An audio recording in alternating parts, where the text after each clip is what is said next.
vai ser divertido com esse barulho aqui, né?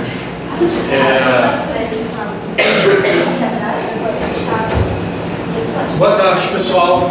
Meu nome é Nelson Silva Júnior, eu sou doutorando em Direito Internacional aqui da casa, sou defensor público e aqui para o curso de vocês, no primeiro momento eu tinha pensado em falar sobre refúgio, mas nós vamos ter um pouco mais para frente, na quarta-feira ou na quinta, eu acho, a Larissa, ela trabalha com refúgio especificamente, ela trabalha na Caritas, eu acho, e ela vai entrar nos detalhes mais práticos da temática. Então eu resolvi trazer para vocês, a partir de um problema específico de refúgio, um problema legal que nós temos, os problemas práticos, as questões práticas, vocês verão com a Larissa, para a gente trabalhar um ponto que talvez seja de mais interesse dos colegas argentinos do que dos demais colegas aqui presentes, que já ouviram muitas vezes aulas sobre o tema, né, que é a relação entre o direito internacional e o direito interno aqui no Brasil. Como ponto de partida, de novo, eu peguei o refúgio. Por quê?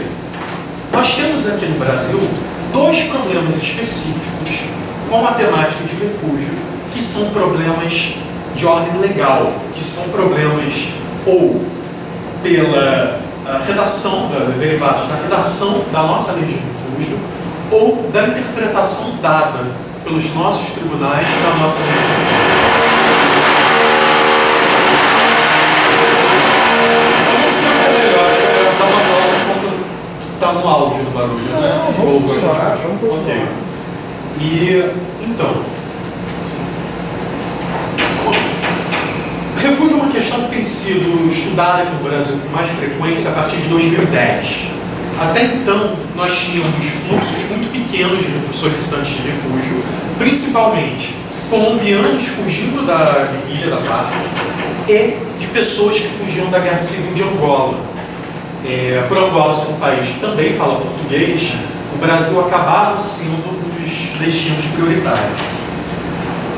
O Brasil ratificou a Convenção de 1951 lá no início, mas só houve regulamentação interna aqui em 1997. E nesse momento, o que nós tínhamos de refugiados aqui eram basicamente angolanos e colombianos. E esses dois grupos, o Brasil recebia não só para proteção, mas com um certo viés ideológico aí no meio.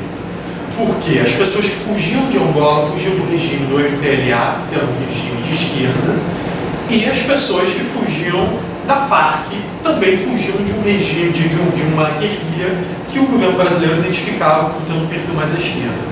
Por isso, ao editar a regulamentação brasileira, o governo incluiu uma restrição à concessão de refúgio, que teoricamente poderia se dizer que regulamentava o estatuto, mas na prática vai um pouco além. O que é que eu quero mostrar para vocês? Se a gente pegar, e aqui eu vou pegar o texto da convenção, para não correr o risco de citar incorretamente, nós temos aqui a Convenção de 1951. Eu vou ler em portunhol, eu estou com a versão em espanhol, mas eu também vou tentar fazer com que os colegas entendam bem. Definição do término refugiado. As disposições dessa convenção não serão, eu estou traduzindo no final das contas, mas enfim, não serão aplicáveis a nenhuma pessoa a respeito da qual existam motivos fundados para considerar que tenha cometido um grave delito de direito comum antes. Então, não pode ser refugiado, tem outras cláusulas de exclusão, alguém que poderá ser excluído alguém que tenha cometido um grave delito de direito comum. O que vocês pensam quando houve um grave delito de direito comum? Eu penso em algo, por exemplo, que chegue perto de um genocídio, sem ser genocídio, ok, a gente já teria excludente dos crimes de direito internacional, mas eu penso em algo que seja quase tão grave quanto. O que o Brasil incluiu como cláusula de exclusão? Pessoas que tenham tido envolvimento com tráfico de drogas. Porque, com o objetivo específico de excluir qualquer pessoa que possa ter tido qualquer tipo de ligação com as guerrilhas colombianas. Só que qual é o problema que isso causa para a gente hoje, aqui no Brasil? Se vocês, eu não sei se vocês têm, mas pelo menos os brasileiros têm uma ideia do mapa do Brasil, nós temos fronteira basicamente nas nossas áreas de floresta, então é difícil para alguém chegar no Brasil pedindo refúgio. E nós temos um grande influxo pelos nossos aeroportos, dois aeroportos específicos, o de São Paulo e o do Rio de Janeiro. Vir para o Brasil fugindo de uma guerra ou de uma perseguição qualquer no continente africano não é exatamente barato. A maioria dos solicitantes que acaba tendo o pedido recusado acaba atuando como mula do tráfico, aceitando transportar droga para conseguir entrar no Brasil. E por ter esse transporte de droga, essa participação no tráfico, acaba não tendo acesso ao refúgio. Vejam, é uma situação em que o crime foi praticado e foi cometido para viabilizar o acesso ao local de perseguição. A maioria dos casos que a gente recebe envolvendo tráfico são de nigerianos, muitos angolanos, congoleses. Então são pessoas que tiveram que recorrer ao tráfico para perseguição, não são pessoas que de fato lucravam com o crime organizado, não são pessoas que têm um grau de culpa tão grande, e elas estão excluídas pela lei do Brasil, e eu não vejo elas como excluídas pelo Estatuto do Refugiado.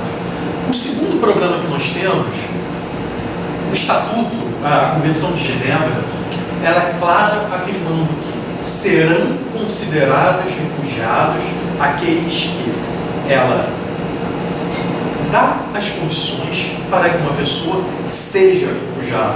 Não há uma escolha para o Estado. A nossa lei copia a convenção nesse aspecto. A nossa lei também diz, será considerado refugiado. Mas os nossos tribunais entendem que não. É uma opção do Brasil conceder ou não refúgio.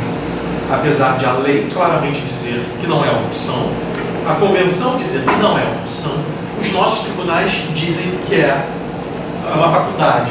Temos uma exceção, e aqui eu estou entrando um pouco na frente, algo até que não abordaria, mas que é curioso, assim, a gente tem uma exceção, um único caso, no qual o Brasil, o Tribunal, o Supremo Tribunal Federal Brasileiro, ele entendeu que o Estado tinha que seguir a Convenção de Genebra. Foi um caso para negar refúgio. Nós tínhamos um cidadão italiano aqui no Brasil, que alegava sofrer perseguição pelo governo da Itália, que pedia sua extradição. Ele tinha participação na década de 70 e 80 com movimentos de esquerda na Itália, e ele teve o pedido de refúgio concedido pelo governo do presidente Lula em 2006, 2007, alguma coisa do gênero. A Itália pediu extradição e no nosso Supremo pediu que essa concessão de refúgio fosse anulada, por ele não sofrer perseguição em razão dos elementos citados lá na Convenção. Esse foi o único caso que o Supremo disse que o Brasil é obrigado a respeitar a Convenção, mas para negar refúgio, não para conceder. A gente não tem nenhuma decisão ao contrário. Então, qual é o ponto que eu quero chegar aqui? Os problemas legais que nós temos em matéria de refúgio são pontos, são problemas que derivam de conflito entre a nossa lei, ou a interpretação dada à nossa lei, e a Convenção, o que traz a gente para a temática que eu efetivamente vou abordar com vocês, já que, como dito, a colega Larissa vai trabalhar com mais detalhes sobre refúgio mais à frente, que é a solução desse conflito aqui no Brasil, como a gente faz essa interação entre o direito interno e o direito internacional aqui no Brasil. Como nós temos alguns alunos aqui que são de períodos iniciais, bem rapidamente, isso eu espero levar menos de 5 minutos, então simplificando muito, nós temos basicamente duas correntes que tentam explicar como funciona essa relação entre o direito interno e o direito internacional. Uma defende que são duas coisas totalmente distintas, essa corrente é chamada de corrente dualista, e a outra defende que é tudo uma coisa só, simplificando muito, novamente. Essa corrente é chamada de corrente monista. Então a gente precisa saber, primeiro, se é tudo uma coisa só ou se são duas coisas diferentes. Não há nada expresso na nossa Constituição ou nas nossas leis que diga se para o Brasil é tudo uma coisa só ou não. A gente usa um dispositivo perdido lá na nossa Constituição que diz: o Supremo Tribunal Federal julgará em recurso extraordinário contra decisões que declarem a inconstitucionalidade de tratados. Então, a nossa Constituição, em um artigo só, ela fala que um tratado pode ser inconstitucional. Ora, um tratado ser incompatível com a nossa Constituição, ele tem que existir no mesmo lugar que a Constituição, certo? Eu não posso pensar que uma coisa que existe no campo A possa ser incompatível com uma coisa que só existe no campo B. Então, o Brasil, por esse dispositivo constitucional, esse dispositivo constitucional, a gente chega à conclusão que o Brasil adota a teoria monista, que é tudo uma coisa só. Próximo problema: se é tudo uma coisa só, o que vale? Quem prevalece? Internacionalistas, como eu, gostariam de dizer que o direito internacional prevalece sempre. Eu defenderia isso. Se eu estivesse na Suprema Corte, um voto meu seria, obviamente, pela prevalência do direito internacional. Mas a gente trabalha com a realidade também, né? Então a gente vê que, na prática, sempre houve uma certa dúvida sobre como isso funcionaria no Brasil. Se vocês buscarem livros mais antigos, até a década de 1970, 1980, praticamente todos os autores dizem que no Brasil o direito internacional prevalece sempre. Praticamente todos dizem isso. Até que nós tivemos um conflito específico com a Lei Uniforme de Genebra, a Convenção sobre Nota Promissória, ou foi sobre cheque? A gente teve com as duas, mas a 84 foi o cheque, né? Basicamente, nós temos essa Convenção de Genebra, a Lei Uniforme de Genebra sobre cheques, que trazem requisitos uniformes para todos os países que a ratificaram. O Brasil adicionou um requisito que não estava previsto para que o cheque fosse válido. E isso foi levado a julgamento. O nosso Supremo, para a surpresa de todo mundo que pesquisava na época, ele fez uma construção um pouco complexa, sem necessidade, para não descontemplar, não negar validade a nenhum dos dois. O que o Supremo disse? Isso foi julgado no recurso extraordinário 80.004, lá na década de 80. Ora, direito interno e direito internacional no Brasil, eles coabitam. Nós somos monistas. Mas um não prevalece sobre o outro, eles são iguais. Não existe uma diferença. O direito interno não prevalece sobre o direito internacional, o direito internacional não prevalece sobre o direito interno. Então, se a gente tiver uma norma de direito interno e uma de direito internacional que conflitem, quem que vai prevalecer? Quem for a norma posterior vai prevalecer em relação à anterior, então a mais nova prevalece em relação à mais antiga. Quem for de hierarquia maior, aqui a gente está dizendo que não tem hierarquia, mas o Supremo disse: olha, o direito internacional e o direito interno são iguais, mas a Constituição está acima. Então nós temos uma hipótese que há a hierarquia superior da Constituição em relação às leis e em relação aos tratados. Então, posterior prevalece em relação anterior, superior em relação a inferior, especial em relação a geral. Tratando o tratado como se fosse uma lei ordinária, como se não tivesse nenhuma outra diferença. Qual o problema que isso causa para o Brasil? Isso causava e ainda causa para o Brasil. As situações, então, que o Brasil está descumprindo uma obrigação internacional, porque está descumprindo algo previsto no tratado que ratificou, mas internamente está tudo certo. Porque internamente, se a lei é posterior, ela prevalece. Para complicar um pouco mais, o Supremo entendeu nesse julgamento que uma lei posterior não revoga um tratado. Ela apenas suspende a eficácia desse tratado. Então o tratado continua existindo e se um dia a lei for revogada, o tratado volta a ser aplicado. Isso é o que valia de forma absoluta para todos os casos no Brasil até 2004.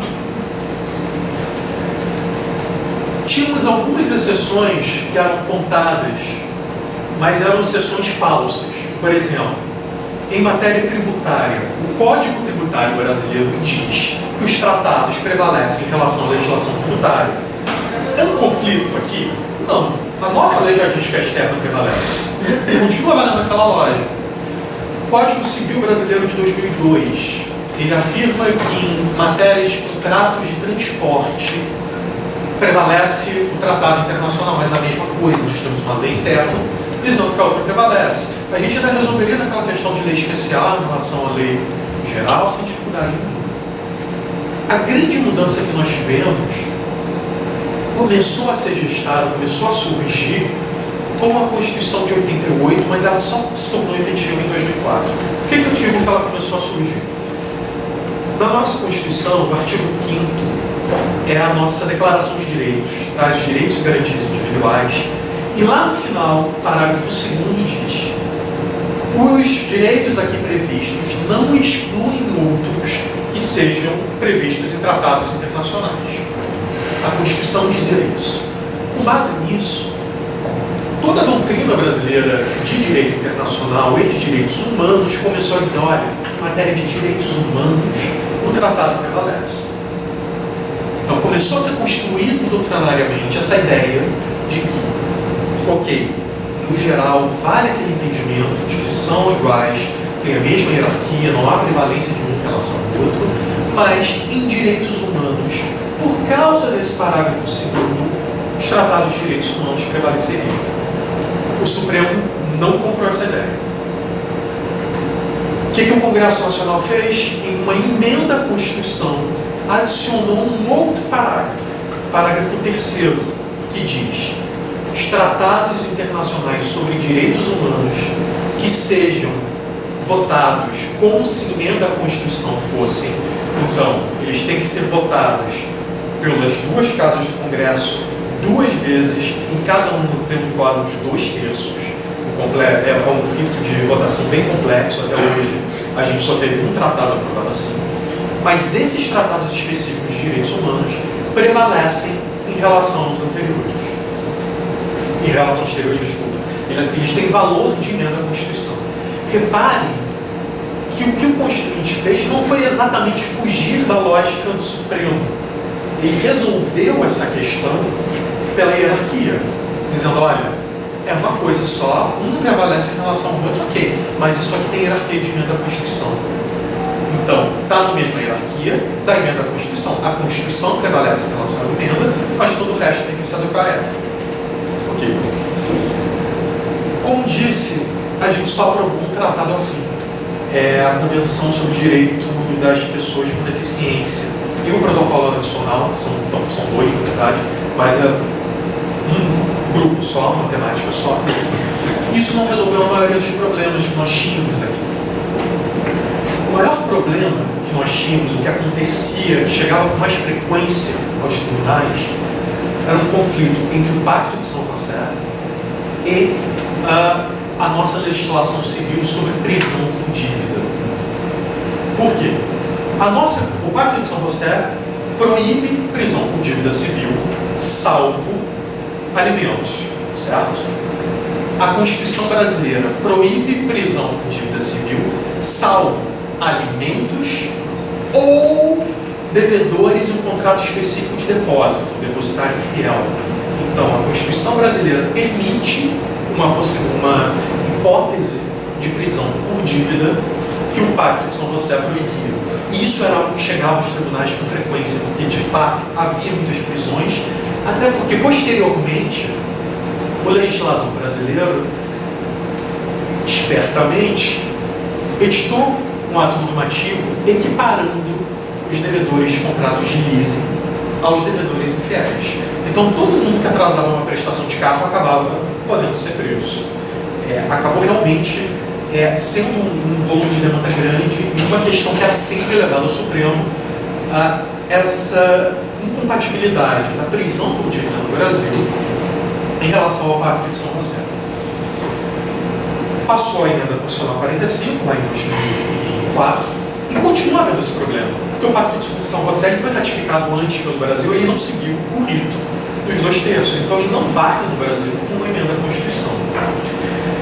O que o Supremo Tribunal começou a fazer? Primeira coisa que ele julgou foram os casos envolvendo o leasing, que foi aquele em que foi permitida a prisão por equiparação. O Supremo disse, olha, ok, a Constituição permite que eu prenda por dívida em depósito ou por alimentos, mas só isso. Eu não posso permitir a legislação ordinária em outro tipo de prisão. Não entrou no conflito em si, mas excluiu um dos pontos problemáticos. Proibiu a prisão pelo leasing. Mas continua havendo a prisão pelo depósito. E essa, efetivamente, o Supremo Tribunal Federal teve que adentrar na questão do conflito entre o Pacto de São José, a Constituição e o nosso Código Civil, que permitia a prisão. Vejam que, pela lógica anterior do Supremo, em todas as situações possíveis, o posterior em relação ao anterior, superior em relação ao inferior, todas elas a legislação brasileira iria prevalecer. O Código Civil brasileiro é de depois da ratificação do Pacto de São José, seria lei especial e teria a mesma hierarquia, não teria nenhum problema. Ele prevaleceria de qualquer forma. Mas havia, que a gente entra um pouco naquelas questões discutidas pelo professor Rafael, né?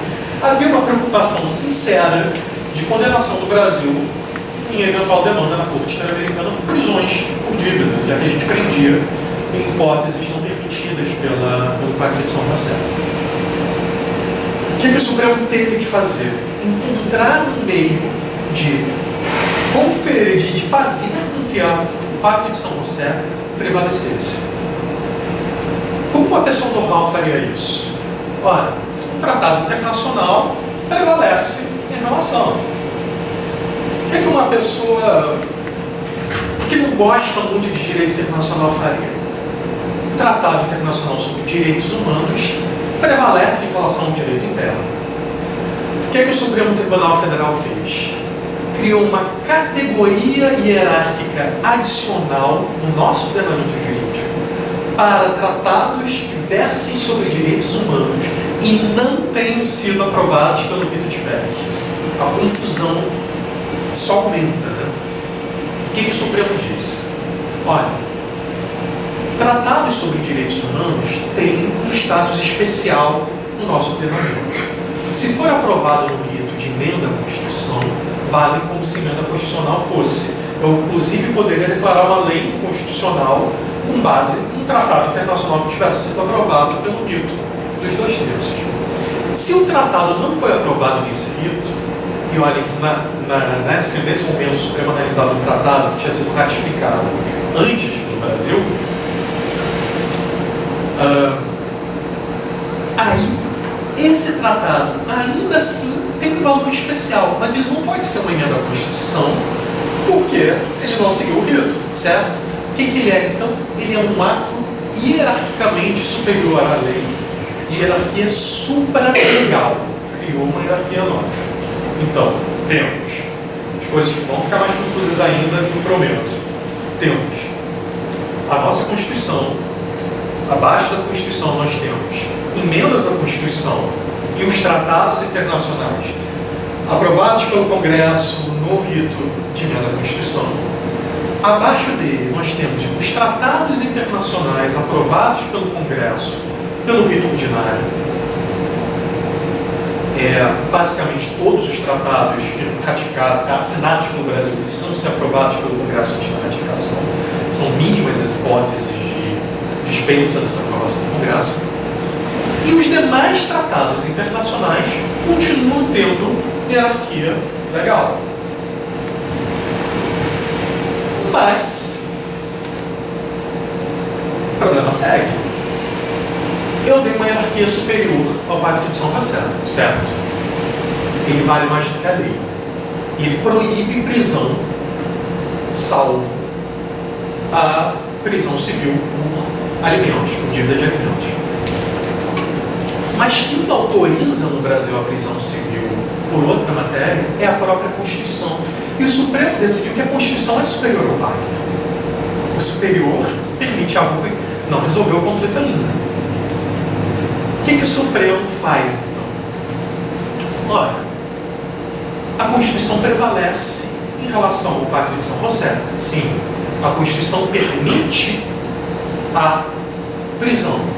Sim, mas o Pacto de São José impede que essa norma constitucional se torne efetiva, porque torna inexistente, revoga toda a legislação infraconstitucional. Então nós temos casos de legislação infraconstitucional, um tratado que tem hierarquia infraconstitucional, que prevalece sobre a Constituição, mas o Supremo diz que não prevalece. Vejam a confusão que é feita aqui. Vejam. Constituição, emenda à Constituição, tratado no rito de emenda constitucional, tratado sobre direitos humanos abaixo, tratado de direitos humanos que impede a produção de efeitos da norma superior. Então, na prática, prevalece em relação à norma superior. E continuamos tendo os outros cuidados. A situação fica mais complicada sempre. A legislação brasileira, a nossa Constituição,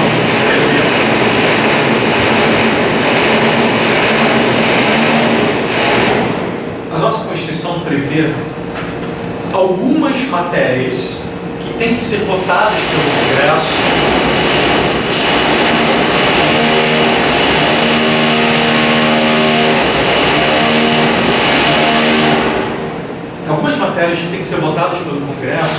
segundo ritos diferentes. O pessoal atrás consegue ouvir? Então, algumas matérias são votadas de formas diferentes, apesar de os atos normativos terem teoricamente a mesma hierarquia. Então existem leis comuns, leis ordinárias, leis complementares, que teoricamente têm a mesma hierarquia, apenas são destinadas a matérias diferentes. A Constituição não fala do que aconteceria se um tratado firmado, assinado pelo Brasil em vias de ratificação, versasse sobre uma matéria que aqui dentro tem que ser votada como uma lei complementar, que é um rito mais complicado, mais custoso. Não há uma regulamentação do que acontece. Então, se temos, por exemplo, matéria tributária, matéria orçamentária, qualquer coisa do tipo, que são matérias que devem ser votadas por lei complementar, e é um tratado sobre isso, o tratado não foi votado no Congresso pelo rito que a mesma matéria deveria ser votada se fosse uma lei ordinária, se fosse uma proposta de lei interna. Não foi votado pelo mesmo rito. Esse tratado é válido? O Supremo ainda não se manifestou sobre, então não tem resposta. Mas é um problema sério que nós temos ainda pendente. Outra questão que nós temos, alguns, e aqui vamos diretamente, o Tribunal Permanente de Revisão do Mercosul, lá na opinião consultiva número 1, que é aquele lá um pouco confuso, mas no geral, assim, de novo, simplificando muito, o Tribunal tentou forçar uma prevalência do direito do Mercosul em relação ao direito interno. Ok. Até acho que deveria prevalecer. Como que isso se encaixa aqui no Brasil? Não temos resposta. Isso é o mais chocante, até o professor Rafael, que está aqui na sala agora, mas ele gosta muito de comentar isso sobre, nós incrivelmente não temos um caso envolvendo o Mercosul julgado pelo Supremo. Não chega nada lá. A gente conversa muito sobre isso em relação aos pedidos de opinião consultiva, tudo isso, a gente realmente não chega a nada nos nossos tribunais superiores. Mas enfim, não temos solução para isso. Seguindo ainda, a gente está falando sobre lei aqui, mas há hipóteses que pode haver um outro ato internacional que seja incompatível. Vamos pensar numa decisão de um corpo judicial, corpo de natureza jurisdicional, uma decisão da Corte Interamericana. O que acontece se essa decisão da Corte Interamericana for contrária a algo que tenha sido decidido pelo Supremo Tribunal Federal? A gente tem um caso famoso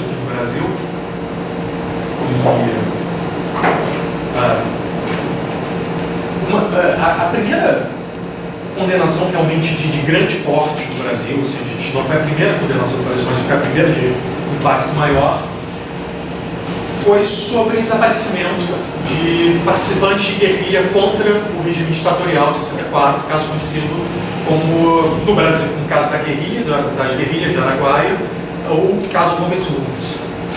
Não sei porque eu falei com esse sotaque, mas enfim. O que aconteceu nisso? Basicamente, no final do nosso regime ditatorial, o próprio regime anistiou todos os crimes que tivessem sido cometidos por ele próprio. Obviamente, se eu vou perder o poder, deixa eu safar primeiro, né? Anistiou todos os crimes. Começou-se, na última década, principalmente, um movimento aqui no Brasil de querer rediscutir essa anistia. Isso foi levado ao tribunal. Isso foi levado ao Supremo Tribunal Federal e foi levado à Comissão Interamericana, que levou à Corte Interamericana. Então nós tivemos, mais ou menos na mesma época, o Supremo Tribunal Federal Brasileiro discutindo a lei de anistia e a Corte Interamericana discutindo a nossa lei de anistia. Quando ficou mais ou menos claro que a Corte iria decidir, o Supremo acelerou a tramitação e julgou primeiro. E o Supremo decidiu que a lei de anistia brasileira é válida. Os crimes estão extintos. E pouco depois o Brasil foi condenado na Corte Interamericana. E uma das ordens da Corte foi que o Brasil investigasse por esses crimes. Como que a gente resolve um conflito dessa natureza? Outra pergunta que eu não consigo responder para vocês. Porque o Brasil simplesmente ignorou a questão. Tentou se levar novamente ao Supremo, no caso para discussão, não seguiu adiante. Logo após a condenação, aqui no Rio de Janeiro, foi dado início ao procedimento de investigação e a processos criminais contra alguns agentes do Estado brasileiro que tiveram atuação durante o regime ditatorial, mas também não foi adiante. A gente está numa situação agora de descumprimento, mas não temos solução ainda do que vai ser feito. A gente tem uma decisão final do Supremo Brasileiro dizendo que a lei de anistia é válida, final, que obviamente pode ser alterada, porque é uma disfuncionalidade e tal, mas enfim. E temos a decisão da Corte Interamericana determinando que a gente ignora a lei de anistia. Então vocês vejam, a gente tem uma série de conflitos legais e jurisdicionais, usando muita flexibilidade o termo aqui, e nós não temos uma solução. O quadro que nós temos aqui no Brasil em relação a toda a relação entre direito interno e direito internacional é um quadro de dúvida.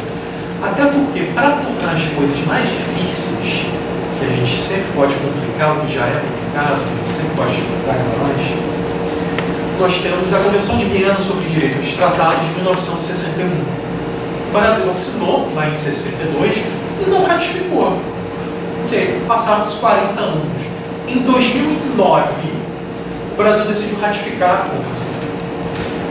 E a Convenção tem aquela previsão famosa de que o Estado não pode utilizar uma previsão de direito interno para se escusar do cumprimento da obrigação de direito internacional. E nós não temos julgados do Supremo Tribunal Federal posteriores à ratificação, de casos posteriores à ratificação.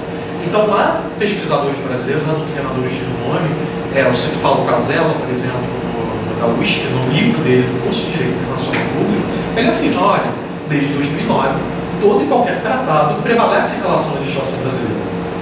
Nós temos um quadro de total segurança. A única certeza que há é que a Convenção sobre o Direito das Pessoas com Deficiência tem hierarquia de emenda constitucional e que o Pacto de São José prevalece em relação à legislação mundial. Todo o resto a gente está em momento de transição de extrema segurança, mas tendendo ainda a sempre que possível ver o judiciário puxando para a prevalência do direito interno sempre que possível. Então, gente, era basicamente isso. Eu acelerei um pouquinho para a gente tirar o atraso. Se alguém tiver perguntas, esta é a hora. Se não, eu já passo a palavra para o próximo palestrante. Obrigado a todos.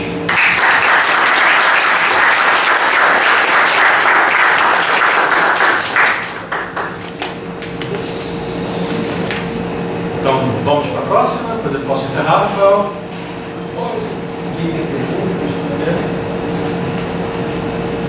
Teremos mais dias aqui também. Quem manda dizer, Vamos.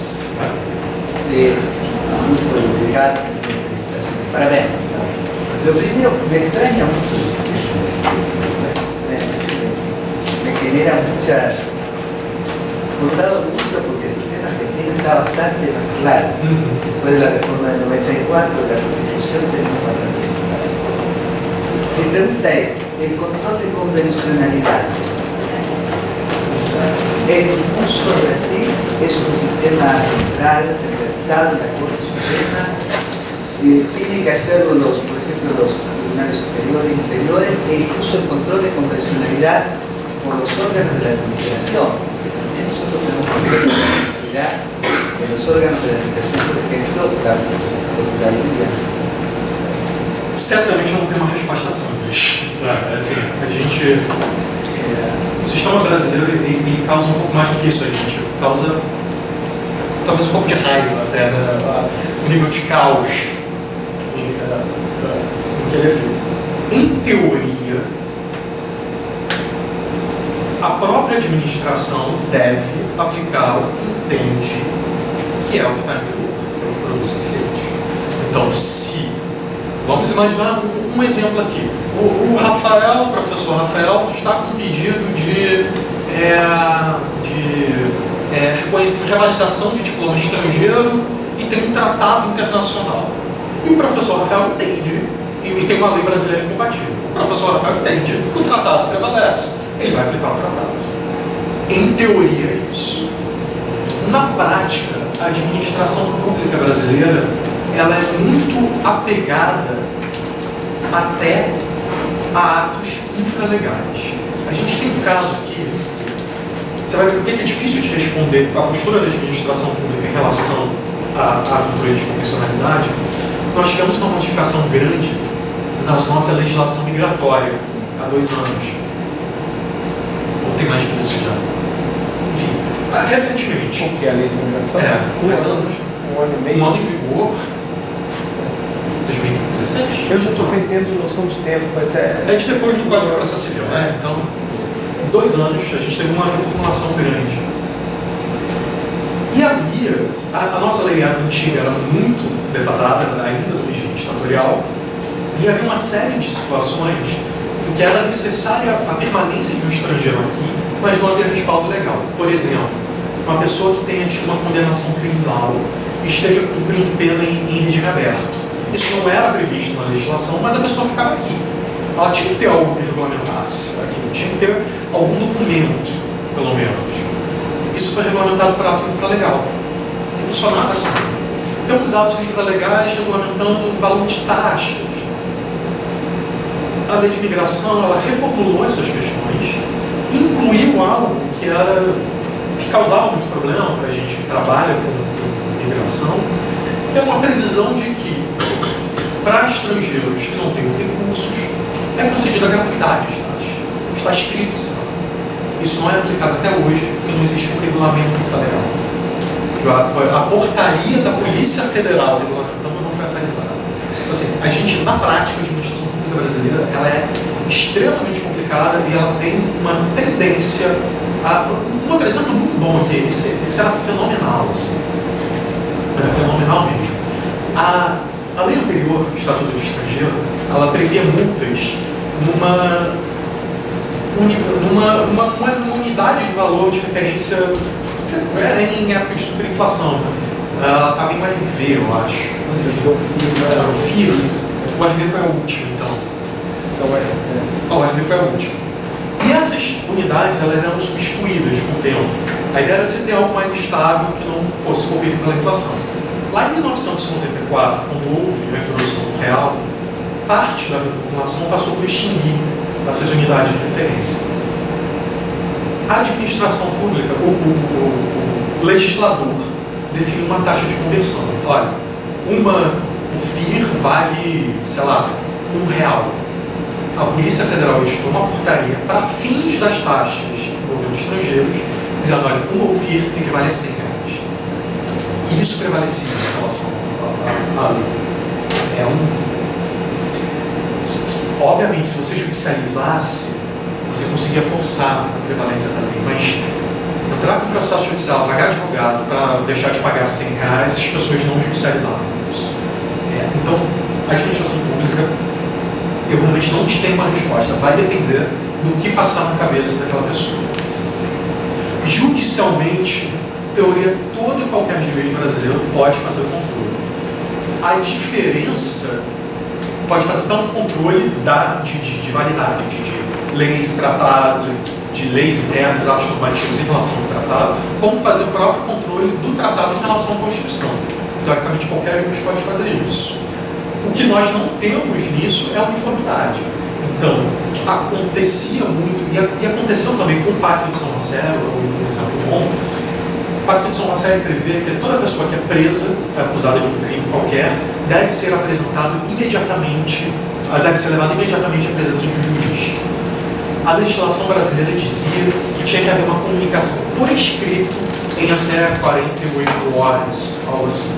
Então a legislação brasileira previa 48 horas e o Pacto de São Marcelo andava imediatamente. Após aquela decisão envolvendo a prisão de um devedor de dívidas, diversos juízes começaram a confrontar a legislação brasileira com o Pacto de São Marcelo, determinando a apresentação imediata, e diversos outros continuaram entendendo que a legislação brasileira prevalecia, porque, no geral, a legislação brasileira protegeria mais o réu. Isso ficou numa situação definida por 2, 3 anos, até que houve uma regulamentação interna determinando a apresentação imediata. Mas, enfim, o sistema é difuso e acaba pecando por uniformidade em relação a isso. Na verdade, a gente peca em uniformidade até em decisões de uma Câmara do Supremo para outra, mas com o controle difuso de condicionalidade ele é bem amplo. Assim. Difuso, todos eles têm atribuição. Eu talvez questionaria, eu não sei se é um questionamento que eu estou me fazendo agora, talvez para... Deixa eu explicar qual raciocínio que eu estou fazendo aqui. Quando a gente pensa em controle de constitucionalidade, o Brasil tem um regime híbrido. Há um controle concentrado, feito pelo Supremo, mas todo e qualquer juiz também pode fazer esse controle, com uma exceção. Órgãos, tribunais, por exemplo, rapidamente, a Organização do Brasil, nós temos juízes, acima dos juízes nós temos os tribunais normais, os tribunais de justiça, os tribunais regionais federais, acima nós temos os tribunais superiores e acima de todos eles nós temos o Supremo Tribunal Federal. Esses tribunais, eles não podem, a Câmara deles não pode declarar uma lei inconstitucional, salvo se na formação plena. Então, em primeira instância, nós podemos ter declaração de constitucionalidade por todos, em segunda instância, somente por órgão especial ou pleno. Eu não sei se talvez uma análise paralela a isso poderia ser feito, mas com certeza alguém faria. Mas não porque na Argentina não existe controle concentrado. É então, difuso. Para vocês, o nosso sistema é uma coisa absurda, né? Porque o Supremo Tribunal Federal, o controle concentrado, vocês só tem o difuso, né? No caso concreto. O nosso tem o controle abstrato. Então pode ser que o Supremo capenga ainda com essas peculiaridades. Mas pode ser que o Supremo ele diga que uma lei ela é inconstitucional sem a necessidade de estar analisando um caso concreto. Ele analisa só e retira essa lei da eficácia, da validade da lei do ordenamento. E é um agravante. O Supremo também faz controle difuso. Assim. O Supremo ele pode reconhecer a inconstitucionalidade de uma lei num caso concreto e só vale para aquele caso. Pode reconhecer em um caso que é interrupção geral e vale para todos os similares, ou pode fazer isso numa ação específica para controle concentrado. Isso é uma questão interessante para os brasileiros, assim, esse diálogo com os argentinos, essa parte de constitucional, é muito interessante.